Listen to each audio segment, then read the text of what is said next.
Artificial intelligence అంటే AI. ఈ రోజుల్లో ఎక్కడ చూసినా ఇదే మాట.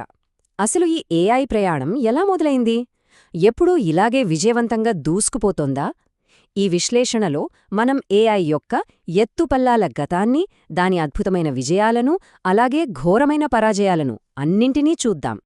ఇప్పుడు అందరూ ఏఐ గురించే మాట్లాడుకుంటున్నారు కదా. మరి దీని భవిష్యత్తును అర్థం చేసుకోవాలంటే మనం దాని గతాన్ని చూడాలి. ఎందుకంటే దాని గతం అంత సాఫీగా సాగలేదు. అదొక రోలర్ కోస్టర్ రైడ్ లాంటిది. అంటే భారీ అంచనాలు, ఆ తర్వాత అంతే స్థాయిలో నిరాశలు, ఇలాంటివి చాలానే ఉన్నాయి. అసలు ఈ ఒడిదుడుకులు ఎంత తీవ్రంగా ఉన్నాయంటే దీనికోసం ఒక ప్రత్యేకమైన పేరు కూడా పెట్టారు. అదే ఏఐ వింటర్. వింటర్ అంటే చలికాలం కదా.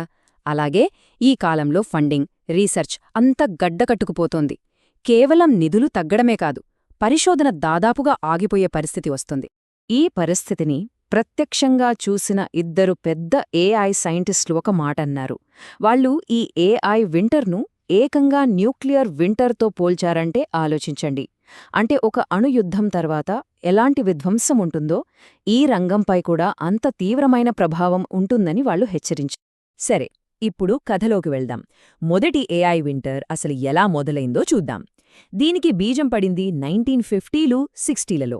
అప్పట్లో మెషీన్ ట్రాన్స్లేషన్ అంటే యంత్ర అనువాదం ఒక పెద్ద సంచలనం. అదే మొదటి ఏఐ బూమ్కి కారణమైంది. అది ప్రచ్ఛన్న యుద్ధం జరుగుతున్న సమయం. అప్పుడు అమెరికా ప్రభుత్వానికి రష్యన్ డాక్యుమెంట్స్ని వెంటనే అనువదించడం చాలా అవసరం. అందుకే ఈ ఆటోమేటిక్ ట్రాన్స్లేషన్ మీద భారీగా పెట్టుబడులు పెట్టారు. ఇక చూడండి, మీడియాలో అయితే మాట్లాడే యంత్రమొచ్చేసింది, రోబోట్ బ్రెయిన్ యశ్షన్ని ఇంగ్లీష్లోకి మార్చేస్తోంది అంటూ పెద్ద పెద్ద హెడ్లైన్స్ వచ్చేశాయి. కానీ పేపర్లలో వచ్చినంత సీన్ అయితే లేదు. వాస్తవం దానికి చాలా దూరంగా ఉంది. ఉదాహరణకు, the spirit is willing but the flesh is week అనే సామెత ఉంది. దాన్ని మెషీన్ ట్రాన్స్లేట్ చేస్తే ఏమొచ్చిందో తెలుసా? The vodka is good but the meet is rotten. చూసారా ఎంత తేడా ఉందో? అంటే భాషలోని సందర్భాన్ని, సూక్ష్మ నైపుణ్యాలను అర్థం చేసుకోవడం యంత్రాలకు ఎంత కష్టమో అప్పుడే సైంటిస్టులకు అర్థమైంది. ఈ వైఫల్యంతో ఇక విమర్శల వర్షం కురిసింది. అమెరికాలో ఏఎల్పీసీ రిపోర్ట్, యూకేలో లైట్ హిల్ రిపోర్ట్. ఈ రెండు నివేదికలు ఏఐ రీసెర్చ్ పునాదులనే కదిపేశాయి. ముఖ్యంగా యూకేలో అయితే ఏఐ పరిశోధన దాదాపుగా ఆగిపోయే పరిస్థితికి వచ్చేసింది. సో 1970ల మధ్యలోకొచ్చేసరికి పరిస్థితి పూర్తిగా మారిపోయింది. ప్రభుత్వాలు ఫండింగ్ ఆపేశాయి. చాలామంది సైంటిస్టుల కెరియర్లు మధ్యలోనే ఆగిపోయాయి. అలా మొదటి ఏఐ వింటర్ అధికారికంగా మొదలైంది. అయితే కథ ఇక్కడితో అయిపోలేదు. చరిత్ర మళ్లీ రిపీట్ అయింది. 1980లలో ఎక్స్పర్ట్ సిస్టమ్స్ అనే కొత్త టెక్నాలజీ వచ్చింది. దీంతో మరోసారి ఏఐ మీద అంచనాలు ఆకాశాన్నంటాయి. అదే రెండవ ఏఐ బూమ్. ఈ ఎక్స్పర్ట్ సిస్టమ్స్ ఏంటంటే, ఒక డాక్టర్ లాగానో, ఇంజనీర్ లాగానో ఒక రంగంలోని నిపుణుడి నైపుణ్యాన్ని అనుకరించే ప్రోగ్రామ్స్. ఈ ఐడియాకి విపరీతమైన క్రేజ్ వచ్చింది. 1985 నాటికి పెద్ద పెద్ద కంపెనీలు వీటిమీద $1 బిలియన్ పైగా ఖర్చు చేశాయి. రాత్రికి రాత్రి ఒక పెద్ద ఇండస్ట్రీ పుట్టుకొచ్చింది. దాదాపు అదే సమయంలో జపాన్ కూడా వెనక్కి తగ్గలేదు. వాళ్లు ఏకంగా $850 మిలియన్ ఫిఫ్త్ జనరేషన్ అనే భారీ ప్రాజెక్ట్ను మొదలుపెట్టారు. మనుష్యుల్లా ఆలోచించే మెషీన్లను తయారు చేయడమే వాళ్ల లక్ష్యం. కానీ వాళ్లు కూడా ఘోరంగా ఫెయిలయ్యారు. దీంతో ఏఐ పరిమితులు ఏంటో ప్రపంచానికి మరోసారి స్పష్టంగా తెలిసొచ్చింది. ఫలితంగా 80ల చివరకు 90ల ప్రారంభానికి వచ్చేసరికి ఈ ఎక్స్పర్ట్ సిస్టమ్స్ బబుల్ కూడా ఠప్పున పేలిపోయింది. స్పెషల్ మిషన్లు అమ్ముడుపోలేదు, కంపెనీలు ఫండింగ్ ఆపేశాయి. దీంతో రెండవ, ఇంకా చెప్పాలంటే మొదటిదానికంటే సుదీర్ఘమైన ఏఐ వింటర్ మొదలైంది.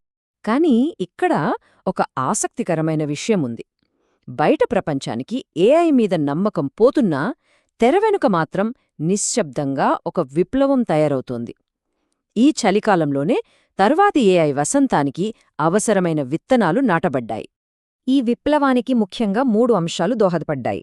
1 భారీ మొత్తంలో డేటా. 2 ఆ డేటాను ప్రాసెస్ చేయగల అపారమైన కంప్యూటింగ్ పవర్. ఇక 3 తప్పుల నుండి నేర్చుకోగల స్మార్ట్ అల్గారిథమ్స్. ఈ 3 నెమ్మదిగా ఒకదానితో ఒకటి కలుస్తున్నాయి. ముందుగా డేటా గురించి మాట్లాడుకుందాం. 2009లో ఇమేజినేట్ అనే ఒక ప్రాజెక్ట్ వచ్చింది. ఇందులో దాదాపు 14 మిలియన్లు ఫోటోలను మనుషులే లేబుల్ చేసి ఒక పెద్ద లైబ్రరీలా తయారుచేశారు. ఏఐ మోడల్స్కి ట్రైనింగ్ ఇవ్వడానికి ఇదొక బంగారు గనిలా మారింది. ఇక రెండవది కంప్యూటింగ్ పవర్. 1997లో జరిగిన ఒక సంఘటన అందర్నీ ఆశ్చర్యపరిచింది.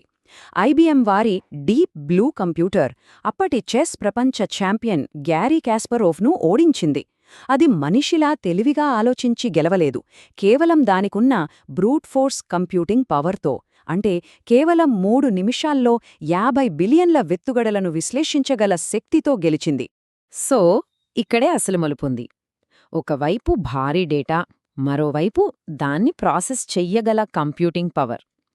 ఈ రెండింటి కలయికతో ఏఐలో ఒక కొత్త మార్గం తెరుచుకుంది. అంటే ఇకపై మెషిన్లకు రూల్స్ నేర్పించడం కాదు, అవే డేటాను చూసి నేర్చుకోవడం మొదలుపెట్టాయి. ఇదొక గేమ్ చేంజింగ్ ఐడియా. సరే, ఇప్పుడు ఆ 3 కీలక అంశాలు అంటే data, compute power, smart algorithms ఇవన్నీ కలిసి 2012లో ఒక అద్భుతాన్ని సృష్టించాయి. చాలామంది ఈ క్షణాన్ని ఆధునిక ఏఐకి బిగ్ బ్యాంగ్ లాంటిది అంటారు.